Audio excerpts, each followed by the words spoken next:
Bismillahirrahmanirrahim. Assalamualaikum warahmatullahi wabarakatuh. Waalaikumsalam warahmatullahi wabarakatuh. Alhamdulillahirabbil alamin wassalatu wassalamu ala asrofil anbiya wal mursalin wa ala alihi wa sahbihi ajmain amma ba'du. Alhamdulillah, puji syukur kita panjatkan kepada Allah Subhanahu wa taala bahwa pada hari ini kita semua bisa berkumpul bersama di ruangan radiologi ini dalam rangka kegiatan diseminasi budaya positif modul 1.4. Salawat dan salam senantiasa kita curahkan kepada Nabi kita Nabi Muhammad sallallahu alaihi wasallam. Allahumma shalli ala sayyidina Muhammad wa ala ali sayyidina Muhammad. Yang saya hormati Bapak Kepala SMA Negeri 1 Batu Jaya yang diwakili oleh Bapak Yayan. Yang saya hormati Bapak dan Ibu guru dan juga yang saya banggakan. Izinkan saya sebagai pembawa acara untuk membawakan acara ini dari awal sampai selesai. Susunan acara yaitu yang pertama pembukaan, yang kedua menyanyikan lagu Indonesia Raya, yang ketiga doa, yang keempat sambutan kepala sekolah, yang kelima pemaparan materi. Pemateri pertama Bapak Ahmad Ubaidillah SPD, pemaparan materi yang kedua oleh Hospita Sari SSI, pemaparan materi yang ketiga oleh Ibu Meden Hospita Sari SPD. Kemudian terakhir penutupan. Mohon maaf saya tadi lupa, saya ucapkan terima kasih atas kedatangannya. Ya, di sini mudah-mudahan acara ini bisa bermanfaat untuk kita semua. Selanjutnya kita buka kegiatan ini dengan membaca basmalah bersama-sama. Bismillahirrahmanirrahim. Dilanjutkan dengan menyanyikan lagu Indonesia Raya yang akan dipimpin oleh Ibu Eka. Kepada yang kami persilakan. Hadirin dimohon untuk berdiri.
Assalamualaikum warahmatullahi wabarakatuh. Yang terhormat Bapak Kepala Sekolah yang pada kesempatan hari ini diwakili oleh Bapak Yayan SPD selaku Wakasek Siswa. Yang saya hormati Bapak Ibu Dewan Guru yang alhamdulillah pada pagi hari ini sudah berkenan hadir dalam rangka mengikuti aksi nyata pemahaman budaya positif yang ada di Sekolah SMA Negeri 1 Batu Jaya. Marilah kita berdoa terlebih dahulu, semoga acara kita ini dari awal sampai akhir berjalan dengan baik sehingga bisa kita pahami dan bisa kita terapkan dalam kehidupan sehari-hari sebagai guru yang nantinya akan bisa menuntun siswa-siswinya menuju kepada jalan kebahagiaan dan keselamatan. Bismillahirrahmanirrahim. Allahumma shalli wa sallim wa barik ala sayyidina Muhammadin fil awwalin wal akhirin wa sallim wa tabaraka wa ta'ala bi sahabati Rasulillah ajma'in. Alhamdulillahirabbil alamin hamdan yuwafi ni'amahu wa yukafi mazidah. Ya rabbana lakal hamdu wa lakal mulku wa lakal syukru kama yanbaghi li jalali wajhikal karim wa 'azimi sultanik. Allahumma shalli ala sayyidina Muhammad wa ala ali sayyidina Muhammad. Rabbana hab lana min azwajina wa dhurriyyatina qurrata a'yunin waj'alna lil muttaqina imama. Rabbi habli minas shalihin, Rabbi ij'alni muqimas sholati wa min dhurriyyati Rabbana wa taqabbal du'a. Allahumma aslih lana dunyana allati huwa ismatu amrina wa aslih lana dunyana allati fiha ma'ashina wa aslih lana akhiratana allati fiha ma'adina. Waj'al hayata ziyadatan min kulli khair waj'al mauta rahatan lana min kulli syarr. Rabbana taqabbal minna innaka antas samiul alim wa tub 'alaina innaka antat tawwabur rahim. Rabbana atina fid dunya hasanah wa fil akhirati hasanah wa qina adzabannar. Walhamdulillahirabbil alamin. Terima kasih kepada Bapak Ustaz Ubaidillah. Semoga doa kita semua diijabah oleh Allah Subhanahu wa taala. Amin ya Allah ya Rabbal. Acara selanjutnya yaitu sambutan kepala sekolah yang akan diwakili oleh Bapak Yayan sebagai Wakasek Kesiswaan. Pada Bapak Yayan SPD kami persilakan.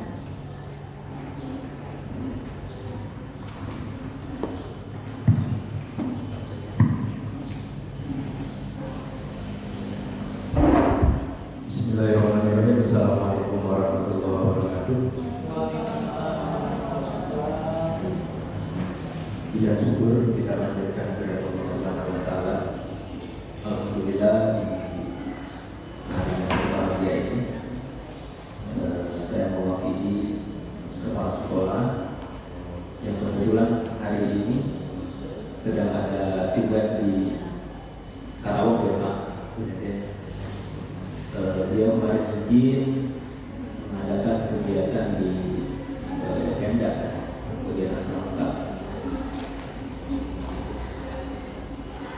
Salawat beserta salam semoga tercurahkan kepada kekasih kita semua yang di mana Allah Subhanahu Karim kami yang besar Muhammad sallallahu alaihi wasallam, mudah-mudahan kepada keluarganya, sahabatnya dan Allah mudah-mudahan kita mendapatkan syafaat di yaumul qiyamah.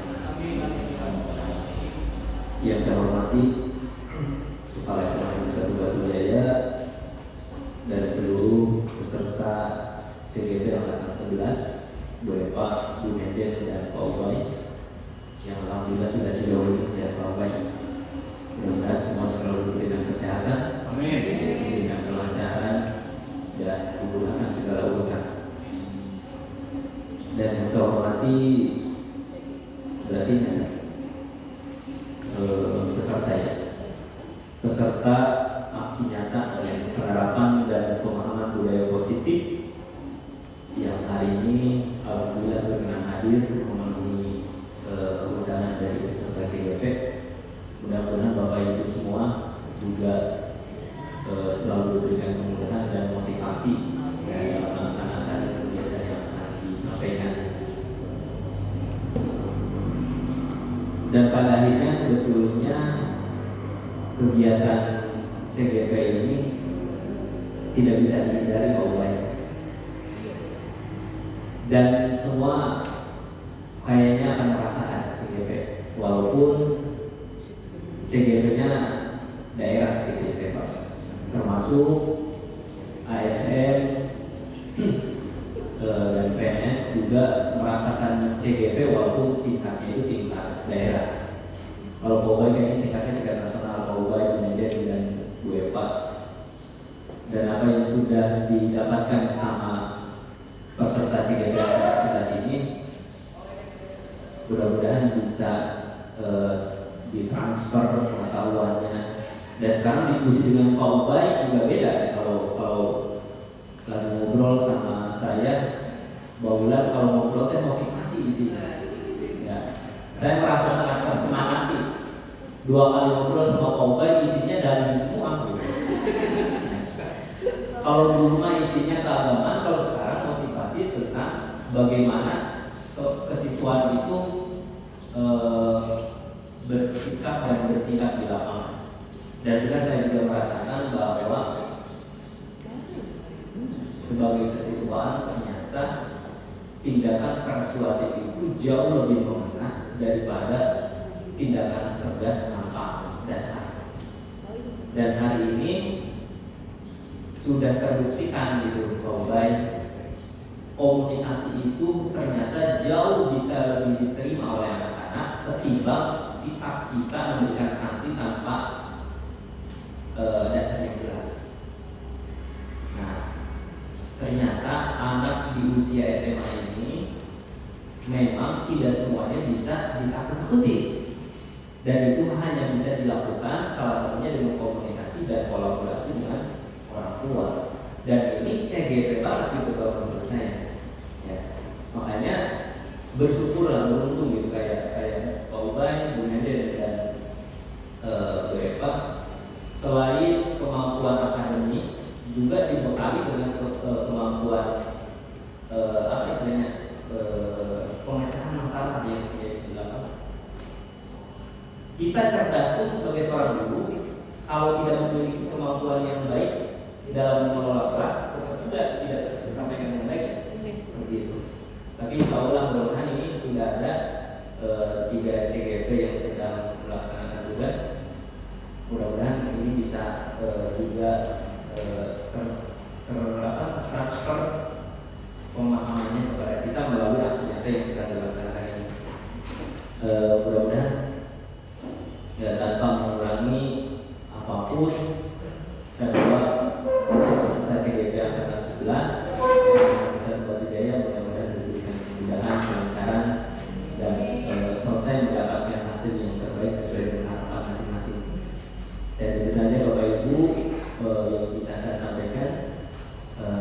Semoga kita semua ya diberikan kemudahan juga dan termotivasi untuk bisa melaksanakan CGP. Terima kasih. Wassalamualaikum warahmatullahi wabarakatuh.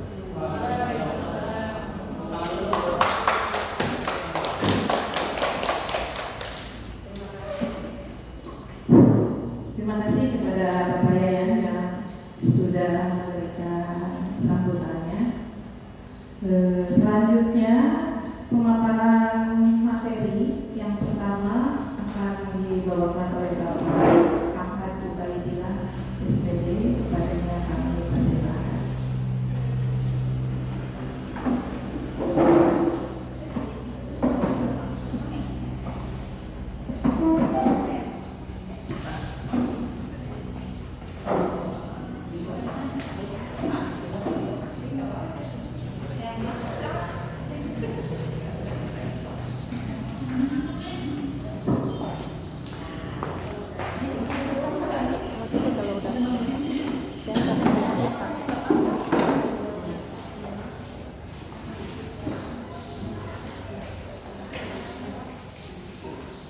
Mohon izin menyampaikan pemahaman saya tentang modul 1.4 budaya positif. Bismillahirrahmanirrahim. Assalamualaikum warahmatullahi wabarakatuh.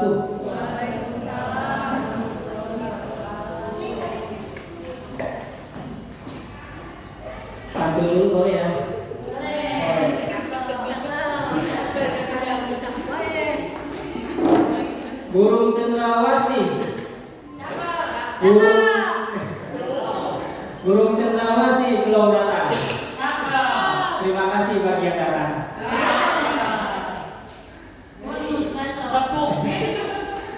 Oke Bapak Ibu yang saya hormati dan yang saya banggakan, mohon izin untuk bisa memberikan pemahaman serta aksi nyata yang sudah saya pelajari pada modul 1 di 4 tentang budaya positif.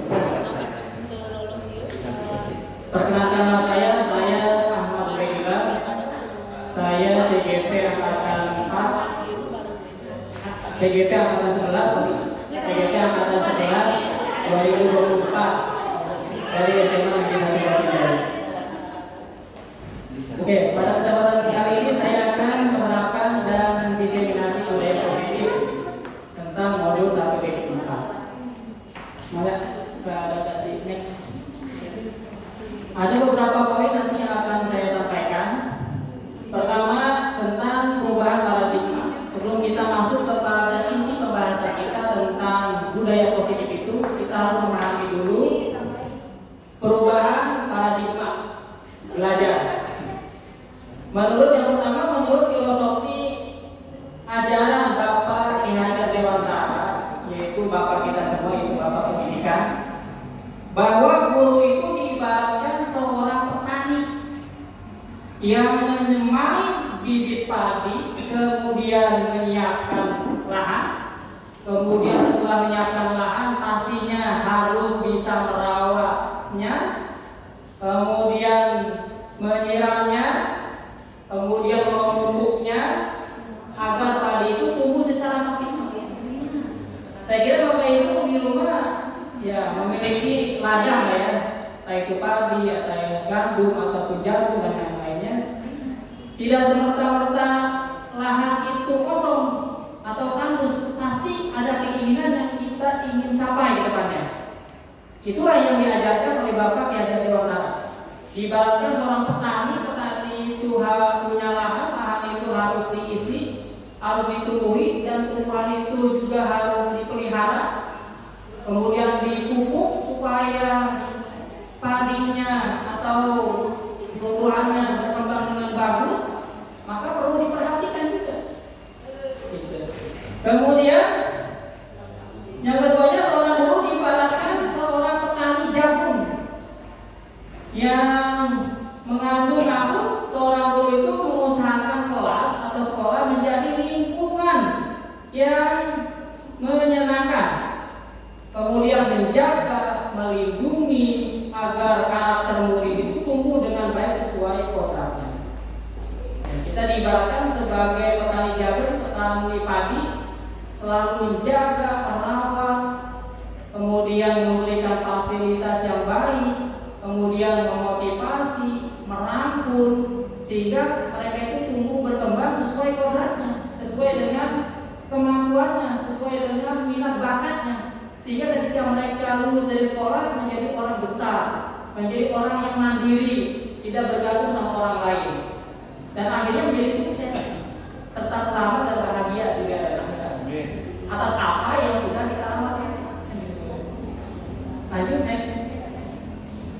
Kemudian disiplin positif, Bapak Ibu. Ya. Disiplin positif itu apa sih? Yang pertama, disiplin positif itu disiplin muncul dari motivasi internal yang kuat dari diri kita.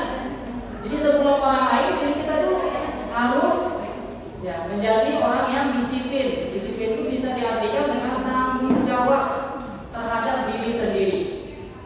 Baik itu tidurnya, baik itu istirahatnya, baik itu belajarnya, dan yang lain-lainnya.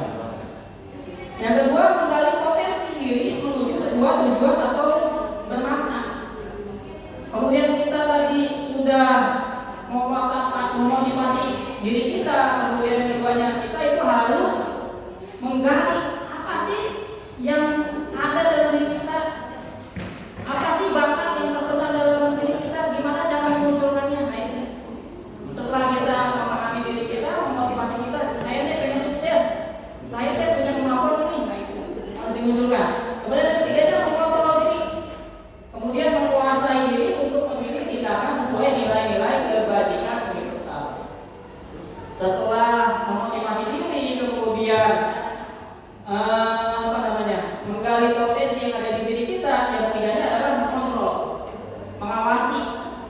diri kita ini sesuai dengan apa yang kita harapkan ke depan. Kemudian yang keempatnya nilai kebajikan universal kita seperti penerapan P5, yaitu bertakwa kepada Tuhan yang Maha Kuasa serta berakhlak mulia salah satunya. Kemudian kreatif, mandiri, dan berpikir global. Tidak hanya berpikir dalam satu letter saja, tetapi berpikir maju ke depan untuk menjadi orang yang lebih baik dibandingkan sebelumnya. Next selanjutnya. Kemudian teori motivasi manusia. Ya, tadi kita yang pertama tadi motivasi, harus memotivasi yang ada di dalam diri kita secara eksternal. Ada 3 alasan motivasi manusia dalam melakukan sesuatu. Ini menurut Diana Gosen dalam bukunya Restructuring School Discipline. Yang pertama menurut Diana, menghindari ketidaknyamanan atau hukuman. Salah satunya menghindari ketidaknyamanan dan atau hukuman. Sejauh mungkin hindarilah ketidaknyamanan dalam diri kita. Pasti setiap manusia itu pengen nyaman, adem, indah. Ya, jangan pernah sekali menghukum diri sendiri. Kalau bisa menghukum diri sendiri, biasanya nanti ujung-ujungnya penyesalan atau membuat diri kita itu merasa sengsara lah bahasanya. Yang kedua, mendapatkan imbalan atau penghargaan dari orang lain. Nah, itu juga harus dihindari. Biasanya pembiasaan-pembiasaan kita dapat reward atau yang lain itu kurang baik sebenarnya. Karena nanti kita menjadi orang yang tergantung dengan reward tadi. Pak, kemarin juara 1 saya kan dapat buku, sekarang juara 1 kok dapat sertifikat unggul kan gitu. Ujung-ujungnya terlalu berharap, akhirnya menghukum diri sendiri.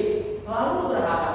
Kemarin mama saya kasih hadiah, saya puasa 1 bulan dikasih uang 100.000. Tahun depan puasa lagi sebulan nggak dikasih apa-apa. Akhirnya berharap. Seperti itu. Makanya itu juga merupakan suatu hukuman buat kita. Reward itu. Yang ketiganya adalah menjadi orang yang diinginkan dan menghargai diri sendiri dengan nilai-nilai yang dipercaya. Jadi jadilah kita manusia yang selalu dirindukan oleh orang lain. Jadilah kita guru yang selalu dirindukan oleh siswa-siswanya di kelas. Bu Eka kemana ya hari ini? Biasanya kalau ada Bu Eka ini paling indah nih, pembelajaran yang menarik, menyenangkan. Bu Eka selalu dirindukan oleh siswa. Ya, jadilah kita seorang guru yang selalu dirindukan oleh murid-murid kita. Sama halnya ketika kita pulang ke rumah, mana ayah ya belum pulang, ayah ya, mana mama ya. Nah, hal-hal yang seperti itulah harus kita tanamkan di dalam diri kita. Next, selanjutnya. Kemudian simpulan teori motivasi.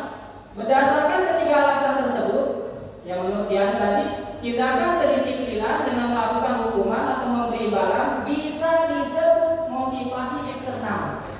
Nah, biasanya dari luar itu. Dan hal tersebut tidak akan bertahan lama. Dengan hukuman dan imbalan, siswa memang menjadi patuh. Mereka nurut dengan hukuman kita, patuh dengan reward yang kita beri, karena tadi tergoda dengan hadiah. Kemudian, tapi kepatuhan itu hanya sementara, dan kedisiplinan yang diterapkan tidak mengubah karakter siswa menjadi lebih baik. Karena tadi ada embel-embel. Kalau dikasih reward, si ibu itu mah baik. Ketika masuk kelas saya dikasih gabi misalkan, dikasih martabak gitu. Oh, tiba-tiba nggak ngasih kue, ya akhirnya kan jadi ngambek kan seperti itu. Nah, itu juga kurang baik. Akhirnya menghukum siswa itu sendiri dikarenakan tadi ada embel-embel atau reward. Next, selanjutnya. Kemudian kebutuhan dasar manusia. Ini perlu kita pahami ya Bapak Ibu ya. Kebutuhan dasar manusia itu yang pertama berdasarkan beberapa penelitian tentang teori kontrol. Semua perilaku manusia itu pasti memiliki tujuan. Orang hidup pasti memiliki tujuan. Gak ada orang yang hidup di muka bumi ini gak punya tujuan. Seorang guru tujuannya adalah ingin mencerdaskan siswa-siswanya, ingin menjadi siswa-siswanya sukses di masa depan, ingin menjadi siswa-siswanya yang berbakti kepada guru dan orang tuanya. Pasti punya tujuan. Kita selaku orang tua pun sama, memiliki tujuan kepada anak-anak kita, ingin menjadi anak kita anak yang soleh, yang soleha, yang tutur katanya baik, perilakunya baik, selalu ibadah kepada Tuhan, nggak pernah membangkang, nggak pernah menghardik orang lain. Nah, itu tujuan kita. Sama halnya kita sebagai guru. Tujuan kita itu ya tadi mencerdaskan siswa kita sehingga mereka itu selamat dan bahagia sampai dunia dan akhirat. Kemudian berdasarkan mereka tadi sudah ya memiliki tujuan. Bahkan sebuah kesalahan yang dilakukan murid pasti memiliki alasan. Jadi siswa juga berbuat seperti itu pasti ada alasan. Berbuat salah pasti ada alasan. Nah, ya tadi apa yang disampaikan oleh Bapak Wakil Kepala Sekolah tadi, ya, ketika bertemu dengan siswa yang bermasalah tidak serta-merta menghukumnya atau memberikan konsekuensi, tapi mencari tahu kenapa sih anak ini bisa seperti ini, kenapa sih anak bisa telat, kenapa sih anak tidak bisa mengerjakan PR, kenapa sih anak tidak bisa baca Quran. Mungkin ada alasannya. Jangan terburu-buru termakan emosi. Wah, kamu mah dasar ya nggak rajin. Ah, kamu mah dasar ya malas belajar. Nah, itu tidak baik hal-hal seperti itu. Nah, oleh karena itu kita cari tahu dulu, kita gali dulu apa sih permasalahannya. Mungkin ada hal-hal yang kita tidak tahu di rumahnya, kita selalu memberikan judge atau menghukumnya dengan cara tanpa alasannya. Kemudian adapun 5 kebutuhan dasar manusia itu diantaranya yang pertama kebutuhan bertahan hidup atau disebut dengan bahasa kerennya survival. Bertahan hidup, kebutuhan seperti apa? Kebutuhan fisik seperti makan, tidur, tempat tinggal, minum dan lain-lain. Nah, itu kita harus pahami. Setiap makhluk itu pasti butuh tentang makan, butuh tentang tempat tinggal, butuh minum, butuh yang lainnya. Itulah kebutuhan dasarnya. Yang kedua, kebutuhan cinta dan kasih sayang atau bahasa kerennya adalah love and belonging. Jadi kebutuhan dasar yang kedua adalah butuh kasih sayang manusia itu. Yang ketiga, kebutuhan penguasaan atau pengakuan. Nih saya nih adalah seorang guru, nih saya nih seorang yang ahli anu kan gitu. Jadi perlu ada yang namanya pengakuan dari orang lain. Artinya kebutuhan akan ke manusia juga butuh bebas, butuh holiday, butuh liburan, butuh senang-senang, butuh party sama keluarga dan yang lain-lain. Yang kelimanya adalah kebutuhan akan kesenangan. Kebutuhan akan kesenangan, butuh refreshing, butuh jalan-jalan dan yang lainnya. Itu adalah kelima kebutuhan dasar. Yang pertama kebutuhan tentang hidup seperti makan, minum dan yang lainnya. Kemudian yang keduanya kebutuhan cinta dan kasih sayang, itu kebutuhan dasar manusia. Kemudian yang ketiganya kebutuhan penguasaan atau pengakuan dari orang lain. Kemudian yang keempat kebutuhan akan kebebasan. Yang terakhir adalah kebutuhan akan kesenangan. Next. Yang berikutnya adalah posisi kontrol restitusi. Menurut Dian Gosen 1998 mengungkapkan bahwa guru perlu meninjau kembali penerapan disiplin di dalam ruangan-ruangan kelas. Selama ini, apakah telah efektif, apakah berpusat kepada murid, atau sudah memerdekakan murid, atau juga memandirikan murid, atau juga bagaimana dan mengapa. Jadi harus kita tinjau kembali. Kemudian berdasarkan teori motivasi di atas tadi, penerapan disiplin di sekolah harus dilakukan dengan alasan yang ketiga. Siswa melakukan kebaikan sesuai dengan keyakinan kelas atau nilai-nilai yang sudah tertanam dalam dirinya atau motivasi internal. Motivasi internal bertahan lama dan membuat siswa makin kuat secara karakter. Jadi harus kita timbulkan motivasi-motivasi yang muncul pada dirinya. Karena motivasi dari luar itu biasanya 25% kuatnya, sedangkan motivasi yang muncul dari diri sendiri biasanya lebih kuat lagi dibandingkan motivasi eksternal. Next.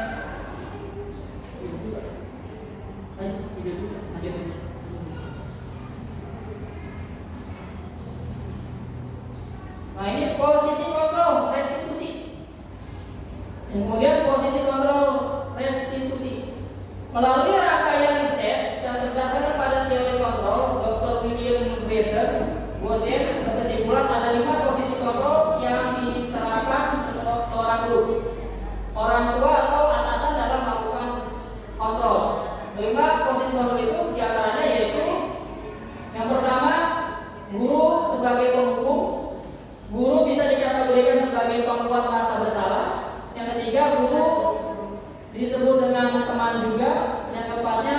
pemantau, dan yang terakhir adalah manajer. Jadi ini 5 posisi pokok bisa ada di dalam diri kita. Pertama sebagai penghukum, yang kedua sebagai pembuat rasa bersalah, yang ketiganya sebagai teman, yang keempat pemantau, yang kelima sebagai manajer. Next. Sebagai penghukum, seorang penghukum bisa menggunakan hukuman fisik maupun verbal atau lisan. Orang-orang yang menjalankan posisi penghukum senantiasa mengatakan bahwa sekolah melakukan sistem atau alat yang dapat lebih menekan murid lebih dalam lagi. Guru-guru yang menerapkan posisi penghukum akan berkata, patuhi aturan saya. Nah, biasanya kayak gitu. Kamu datang patuhi aturan saya, gitu.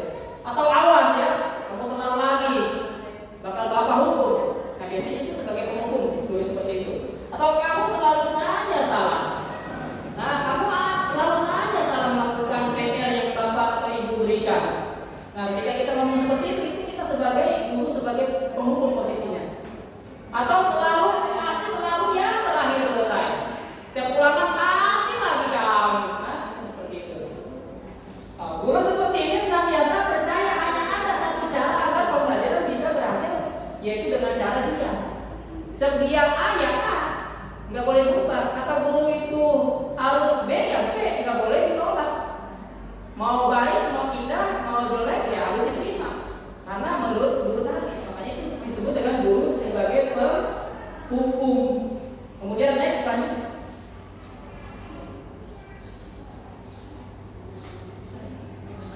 Oke, yang berikutnya adalah guru pembuat rasa bersalah. Pada posisi ini biasanya guru akan bersuara lebih lembut. Kalau tadi agak lantang, keras, ya, sebagai penghukum itu. Kemudian pembuat rasa bersalah akan menggunakan keheningan yang membuat orang lain merasa tidak nyaman atau bersalah atau juga rendah diri. Kata-kata yang keluar biasanya seperti ini, Bapak Ibu. Ibu sangat kecewa sekali dengan kamu. Kenapa sih kamu itu selalu telat atau terlambat? Seperti itu. Atau beberapa kali Bapak harus memberitahu kamu ya nak, kenapa sih kamu melakukan hal yang kayak gitu? Sehingga siswa teh nunduk, akhirnya berlinang air mata. Karena kita posisinya sebagai ya pembuat merasa bersalah. Jadi siswa teh merasa bersalah. Akhirnya yang terjadi apa nanti? Psikisnya terganggu ya. Dikit-dikit merangkul, dikit-dikit sedih, di kelas sedih, tapi untuk sedih, ya Allah kan gitu Atau juga gimana coba kalau orang tuamu tahu kamu berbuat seperti ini, kamu merokok terus sih ya. Coba kalau orang tua kamu tahu, kamu pasti dihukum. Iya bu, kan seperti itu mungkin. Di posisi ini murid akan memiliki penilaian diri yang buruk tentang dirinya. Dia itu melihat saya ini nggak berguna, saya ini siswa yang menurut ibu juga jelek kayaknya ibu juga memandang saya buruk kan gitu. Sehingga dia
ketika kita nggak ada ya merasa kehilangan.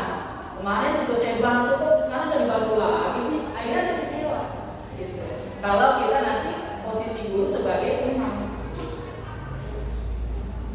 saya pikir bapak itu teman saya.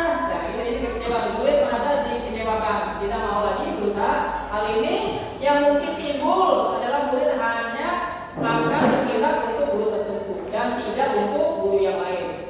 Karena tadi, saya mah lebih suka kepada guru yang ini nih. Ini mah gurunya kayak gini, bisa diajak curhat, bisa diajak makan bareng, bisa diajak yang lain. Akhirnya ketika guru yang diajak curhat itu, tidak sesuai dengan hatinya, akhirnya dia kecewa. Tidak lagi ke guru yang memang sesuai dengan hatinya atau sefrekuensi dengan dia.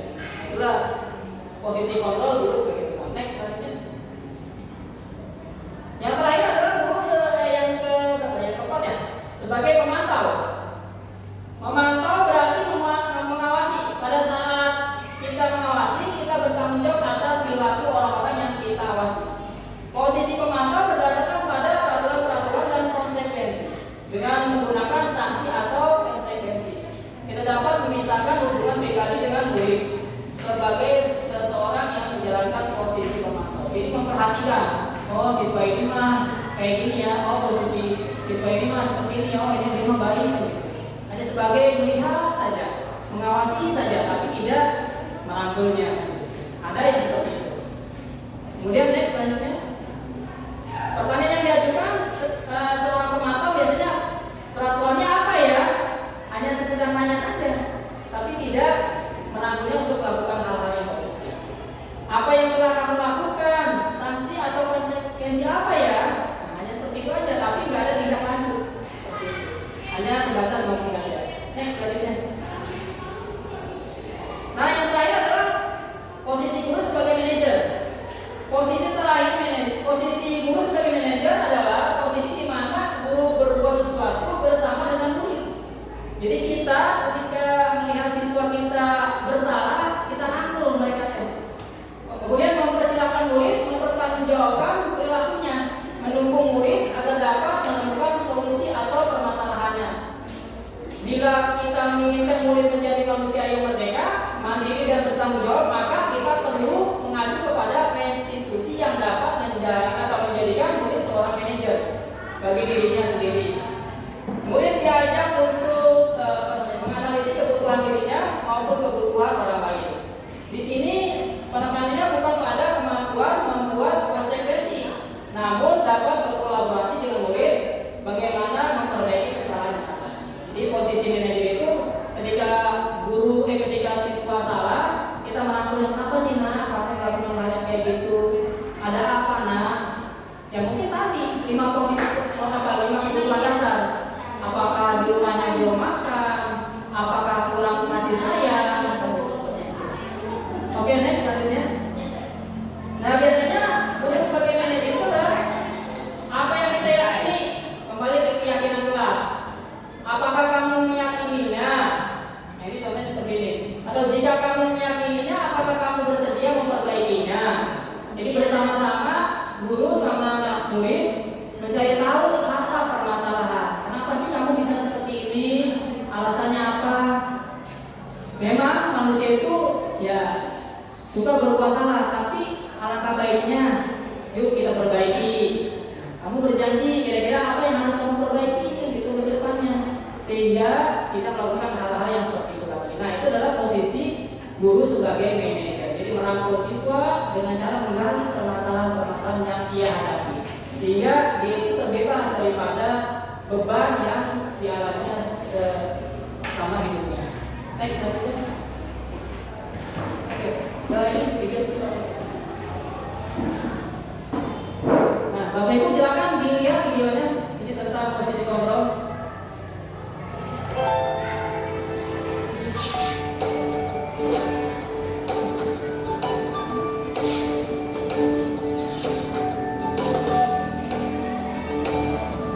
Halo, Bapak Ibu guru calon guru penggerak.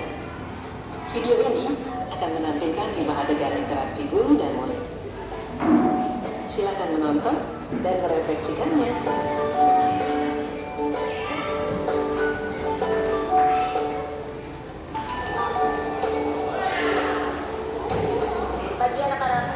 Silakan PR yang kemarin Ibu berikan diletakkan di meja. Anton, kamu sudah mengerjakan belum? Belum mengerjakan saya, Bu. Kamu selalu ya nggak ngerjain PR. Sekarang kamu duduk di depan, lalu tulis. Saya berjanji tidak akan mengulangi lagi. Saya berjanji akan berusaha menjadi murid yang rajin belajar sampai pelajaran saya selesai. Oke, Bapak Ibu, barusan apa yang diilustrasikan oleh guru tersebut terhadap muridnya, kira-kira guru sebagai apa? Apa penghukum? Apa sebagai teman? Penghukum. Oke, karena tadi intonasinya juga agak tinggi ya, sehingga anak mimik wajahnya juga, ya, gestur tubuhnya jadi nunduk. Next, selanjutnya. Pelajaran saya selesai.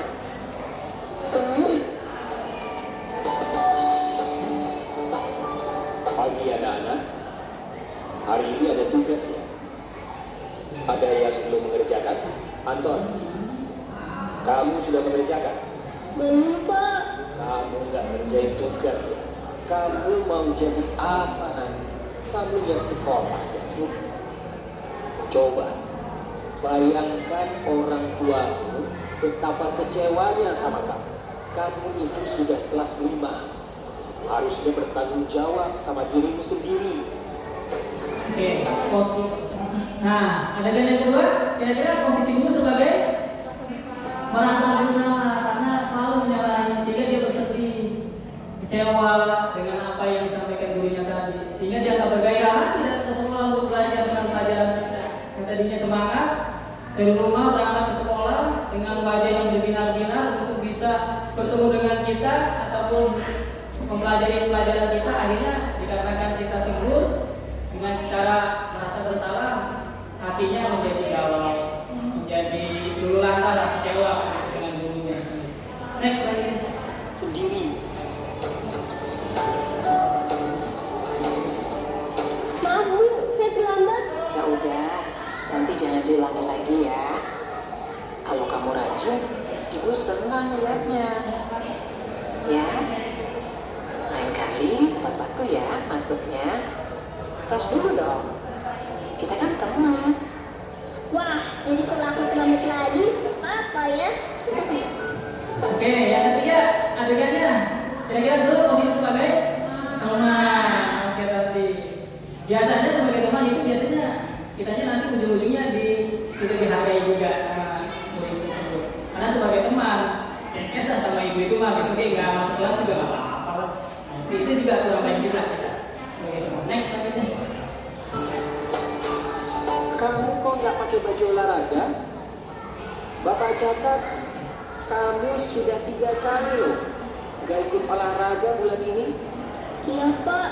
Sudah 3 kali berarti saya dapat sanksi, Pak. Nah, yang keempat ini sebagai apa tuh? Hanya nasihat tanpa ada tanpa ada tindak lanjut, biasanya jadi pemantau. Ya. Hanya ngasih pitwah hukum tapi nggak ada pelaksanaannya. Nah, itu juga kurang baik kita sebagai mantau ya. Oh, siswa gini-gini dong, udah biasanya gitu. Oh, siswa kerjanya udah, nggak ada tindak lanjut lagi. Nah, itu mantau. Next selanjutnya. Ini, Bu, saya mau ngumpulin tugas. Maaf ya, Bu, saya terlambat ngumpulin tugas. Kenapa kamu terlambat mengumpulkan tugas? Iya, Bu, saya kalau sore bantuin Ibu jaga warung, gak sempat ngerjain tugas. Kira-kira nih, apa yang bisa kamu perbaiki supaya kamu bisa mengerjakan tugas tepat waktu? Coba, kapan biasanya kamu membantu ibu jualan? Kadang sampai jam 8 malam. Bagaimana kalau kamu membuat jadwal? Kapan kamu akan mengerjakan tugas? Oh gitu ya, Bu. Saya coba deh, Bu. Terima kasih, Bu. Oke, yang terakhir, guru sebagai manajer tadi menggali kenapa sih dia bisa telat mengulangi tugas, kemudian ngasih motivasi, lain kali jangan seperti itu, terus dicari solusinya oleh kita bersama. Gimana ya solusinya ya? Oh, nanti kita manage waktu yang baik lagi buat kamu, jangan sampai kamu tuh telat lagi mengulangi tugas. Nah, inilah posisi yang seperti inilah yang kita harapkan untuk guru-guru di Indonesia sebagai manajer. Jadi tidak selalu menyalahkan siswa, tidak selalu membuat siswa itu merasa bersalah, tidak selalu kita sebagai teman, tidak selalu sebagai pemantau, tapi harus menjadi manajer, merangkul diri kita, siswa dan yang lainnya, harus senantiasa bisa menggali potensi yang ada di dirinya dan tidak mengulangi kesalahan yang ia lakukan, serta mencari solusi atas apa yang sudah dia lakukan. Oke, nah kita latihan ya Bapak Ibu, kita latihan dulu ya. Ini ada latihan posisi kontrol, ini ada pertanyaannya, nggak bisa dibesar ya Bapak Ibu. Kelihatan ya Bapak Ibu ya? Kelihatan ya? Nah ini ada 6 posisi kontrol. Ada pertanyaan yang pertama, saya kecewa dengan kamu. Kira-kira itu termasuknya penghukum, pemantau, sebagai teman, manajer, atau sebagai pembuat merasa bersalah. Nah nanti ditulis di kertas post-it ya. Itu ditempel di bagian belakang.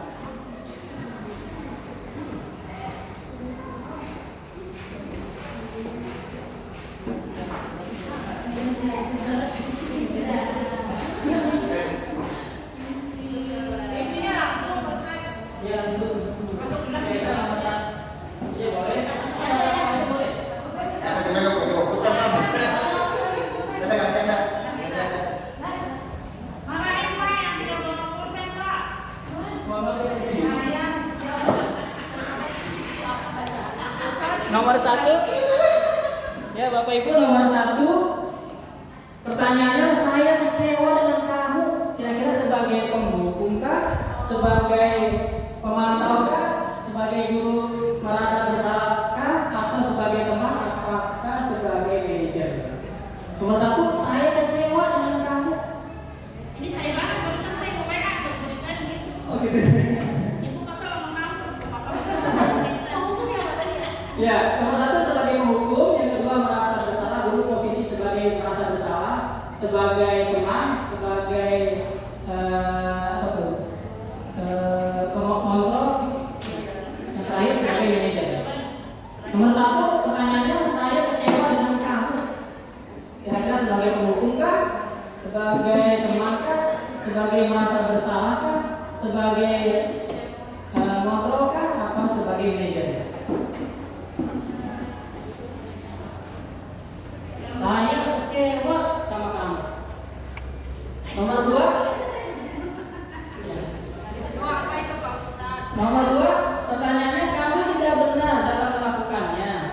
Kamu tidak benar dalam melakukannya. Nah kira-kira posisinya sebagai apa ya? Kamu tidak benar dalam melakukannya. Apakah sebagai penghukum, sebagai manajer, apa sebagai pemantau, apa sebagai teman, apa sebagai pembuat merasa bersalah? Nomor 2, kamu tidak benar dalam melakukannya. Kamu tidak benar dalam melakukannya.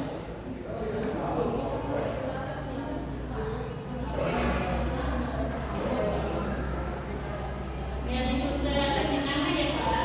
Oh ya, nonem. Goib. Allah. Oke, nomor 3, pertanyaannya atau kalimat positifnya, kalimat afirmatifnya, ayo lakukan demi Bapak. Ayo lakukan tugasnya demi Bapak.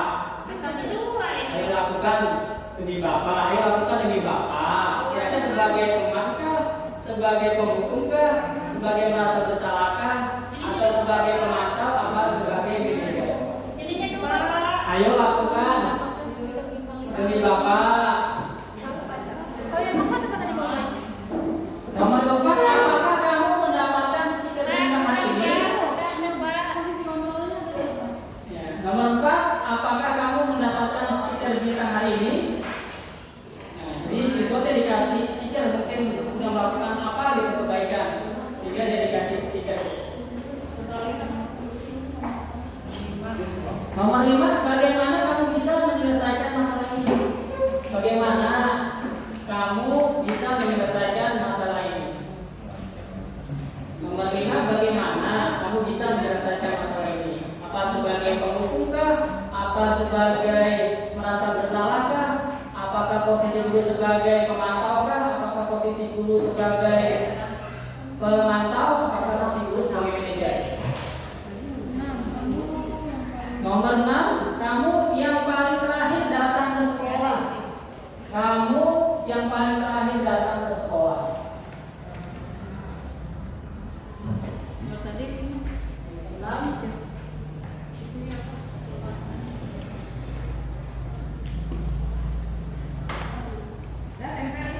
Ya, boleh kalau yang itu boleh ditempel di belakang gitu.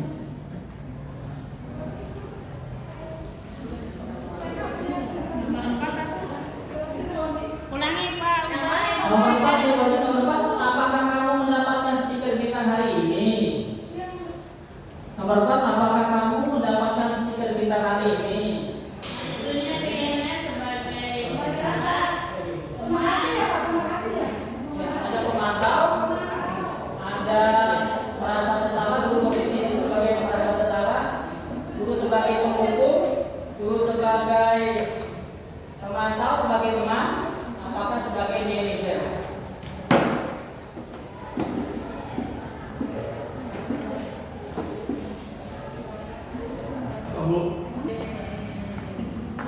Mau biji 2 tilu aja kan 6. Oh langsung benar. Sama Pak Bu Epak makan ya. Nempel-nempel juga. Pak, saya mah nggak nempel-nempel. Saya mah nggak nempel-nempel. Syuting.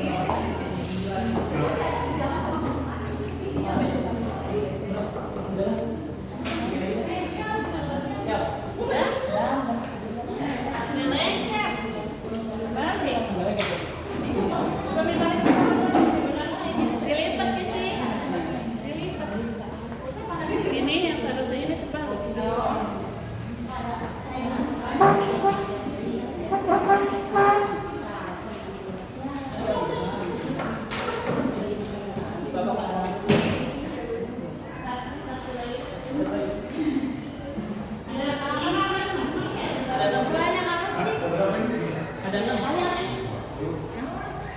Ini saya sempat makan.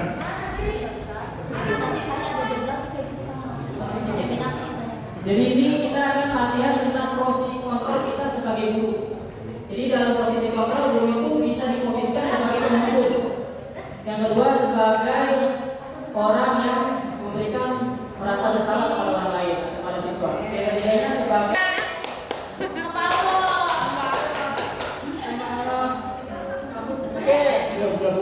buat merasa bersalah sebagai penghukum, sebagai teman manajer, sebenarnya pemantau. Oke, hanya itu beberapa sih. Kedua, membuat merasa bersalah, penghukum, teman manajer. Oke, hampir sama ya jawabannya Bapak Ibu ya. Sama. Sama Pak. Tidak berbeda ya Bapak Ibu ya. Jawabannya betul atau salah? Oke, Bapak Ibu. Sama kamu sebagai apa? Pembuat yang merasa bersalah. Karena ya guru tersebut kecewa dengan siswanya karena dapat terlambat mungkin kita mengerjakan tugas sehingga siswa itu merunduk mungkin ya. Karena ya apa yang kita lakukan tadi. Yang kedua, pertanyaannya kamu tidak benar dalam melakukannya. Kira-kira sebagai apa tuh? Oke, sebagai penghukum, betul. Yang ketiga, ayo lakukan demi Bapak. Oke, sebagai teman. Yang keempat, apakah kamu mendapatkan stiker bintang hari ini? Ya, pemerhati itu apa? Pemantau. Oke, betul. Nomor 5, bagaimana kamu bisa menyelesaikan masalah ini? Manajer. Oke, yang keenam, kamu yang paling terakhir dalam datang ke sekolah. Sebagai penghukum. Sebagai penghukum. Kamu yang paling terakhir datang ke sekolah. Dari yang lain-lainnya itu sebagai penghukum. Oke, tepuk tangan untuk kita semua Bapak Ibu. Oke, dari posisi kontrol ini, maka kita simpulkan jadilah kita sebagai guru yang manajer, artinya menggali kesalahan siswa. Jangan selalu menyalahkan siswa atau selalu menuntut siswa harus seperti ini. Jadi harus tahu permasalahannya apa. Dengan tadi memperhatikan 5 kebutuhan dasar manusia. Salah satunya kebutuhan makannya, minumnya. Mungkin dia datang telat karena di rumahnya lagi bantu orang tuanya. Dan kalau kamu telat aja datang, nanti ujung-ujungnya kita posisi guru sebagai penghukum. Sehingga yang tadinya dia ceria datang berangkat dari rumah datang ke sekolah jadi merengkuh, nggak semangat. Akhirnya ilmunya nggak dapat, hanya dapat capeknya saja datang ke sekolah karena dimarah-marahin oleh kita seperti itu. Nah yang kedua sebagai merasa bersalah. Kamu kenapa sih selalu saja kayak gitu melakukan mengerjakan tugas bapak seperti ini? Akhirnya dia kecewa dengan kita. Oh saya nggak ada harganya di hadapan bapak ibu kan. Saya mau bodo amat, besok saya nggak mau masuk pelajaran ibu itu lagi. Akhirnya dia kecewa sama kita. Yang tadinya semangat sama kita, ingin ketemu kita, ingin belajar pelajaran kita, akhirnya dia merasa bersalah. Jadi kita harus mendeteksi dulu 5 kebutuhan dasar tadi. Apakah dia udah dicukupi belum? Kenapa dia bisa telat? Posisinya bagus adalah sebagai manajer merangkul, mencari, mendeteksi, kemudian mencari solusi, serta memberikan motivasi agar siswa tidak melakukan hal-hal yang seperti itu lagi. Next selanjutnya. Oke, posisi kawan yang terbaik adalah posisi seorang manajer tadi. Di dalam posisi ini sikap guru ketika melihat siswa melakukan kesalahan tidak langsung hukum, namun diawali dengan sikap memahami tindakan siswa. Bahwa ketika siswa bersalah itu bisa dia biasa karena memang setiap manusia itu punya kesalahan. Makanya kata hadis al-insan ma'alul khotoban bisa. Nah, manusia itu tidak luput daripada salah dan dosa seperti itu. Wajarlah manusia berbuat kesalahan, tapi tidak terus-menerus dilakukan. Itu juga kurang baik. Kemudian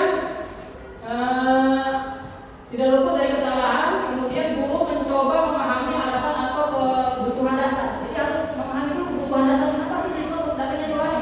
Kenapa siswa melakukan perbuatan seperti ini? Mungkin ada alasan dasarnya apa sih yang dia melakukan hal yang kayak gini, alasan dasarnya seperti apa gitu ya.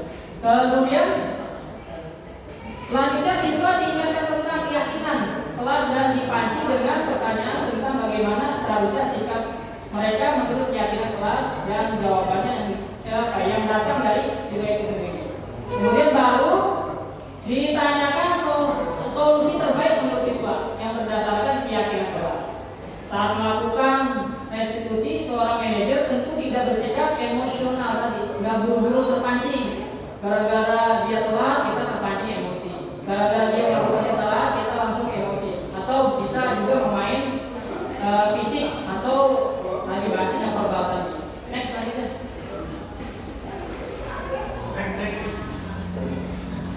Oke, ini keyakinan kelas. Keyakinan kelas mengandung nilai-nilai kebajikan universal yang disepakati secara tersirat atau tersurat. Bisa tertulis, bisa juga dalam bentuk ucapan. Keyakinan kelas bersifat lebih abstrak daripada peraturan yang lebih rinci dan konkret. Kemudian keyakinan kelas berupa pernyataan yang sifatnya universal. Kemudian pernyataan keyakinan kelas senantiasa dibuat dalam bentuk positif. Kemudian keyakinan kelas hendaknya tidak terlalu banyak sehingga mudah diingat dan dipahami oleh semua warga sekolah. Kemudian berikutnya keyakinan kelas sebaiknya sesuatu yang dapat diterapkan di lingkungan tersebut. Yang terakhir, semua warga sekolah atau warga kelas hendaknya berkontribusi dalam membuat keyakinan kelas lewat kegiatan curah pendapat.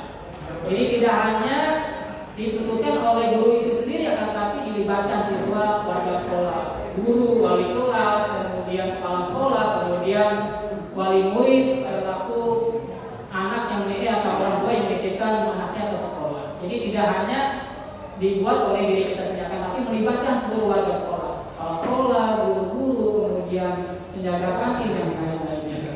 Next selanjutnya. Prosedur pembuatan keyakinan kelas, sekolah ke kelas. Pertama, mempersilakan warga sekolah atau murid di sekolah atau kelas untuk bercurah pendapat tentang peraturan yang perlu disepakati di sekolah atau kelas. Mencatat semua masukan murid-murid atau warga sekolah di papan tulis atau di kertas besar di mana semua anggota kelas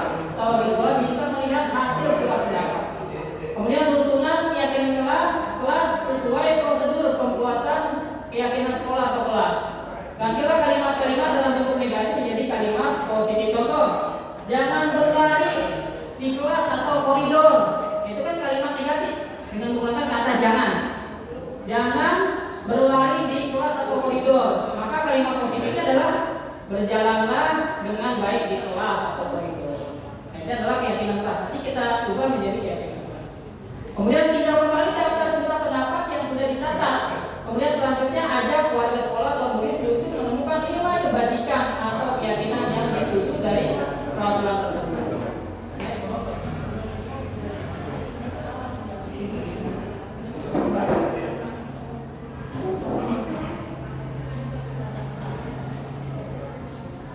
Keyakinan kelas atau sekolah selesai dibuat, maka semua warga sekolah dipersilakan meninjau ulang dan menyetujuinya dengan menandatangani termasuk guru atau semua warga atau murid. Kemudian keyakinan kelas atau sekolah bisa ditempel di dinding kelas di tempat yang mudah dilihat oleh warga sekolah. Next. Nah, ini salah satunya praktek tadi ya, nilai-nilai kebajikan atau keyakinan kelas 10. Oke, ini yang saya buat di kelas untuk anak kelas 10 ya, dengan tagar pasti bisa. Yang pertama, membudayakan kata salam, tegur sapa dan maaf serta terima kasih. Ya, kenapa diatur seperti ini? Karena saya juga ikut serta sama Bu Rina ya. Ternyata diperhatikan budaya tegur sapa itu kurang gitu ya. Maka perlu adanya tegur sapa. Atau kalau dalam ilmu manajer disebut tuak gitu ya. Yang baru datang salam ke yang udah datang, kemudian yang lainnya juga seperti itu. Kemudian yang keduanya saling menghargai dan tolong menolong. Ya. Kemudian yang ketiganya belajar dengan gembira dan penuh semangat. Kemudian yang keempatnya disiplin waktu. Ya. Kemudian yang kelimanya angkat tangan saat ingin bertanya dan meminta izin. Yang keenam mengikuti pelajaran dengan tertib. Kemudian menjaga kebersihan lingkungan dan tetap indah dan asri. Next. Nah, ini salah satunya. Ya, yang belum lama saya buat di kelas itu membuat keyakinan kelas.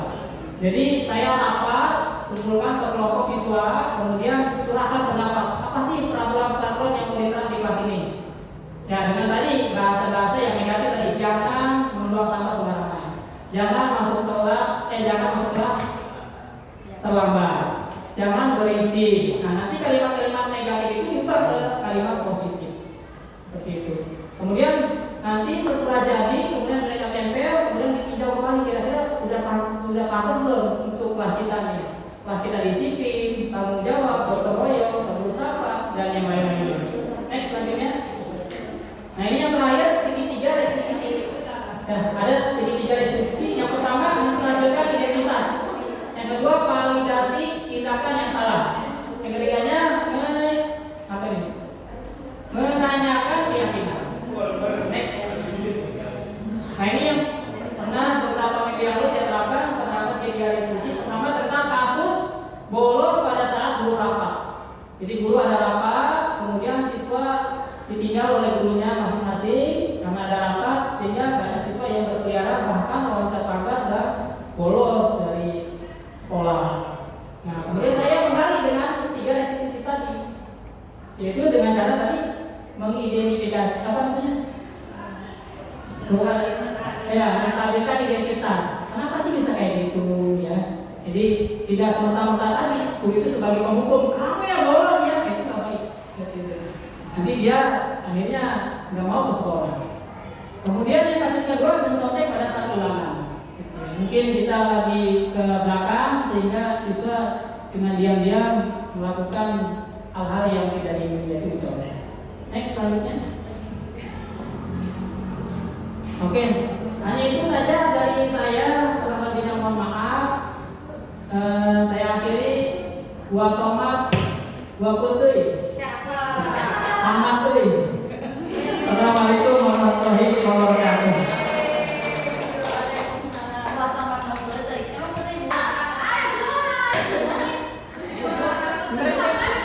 Udah, stop ya. Stop.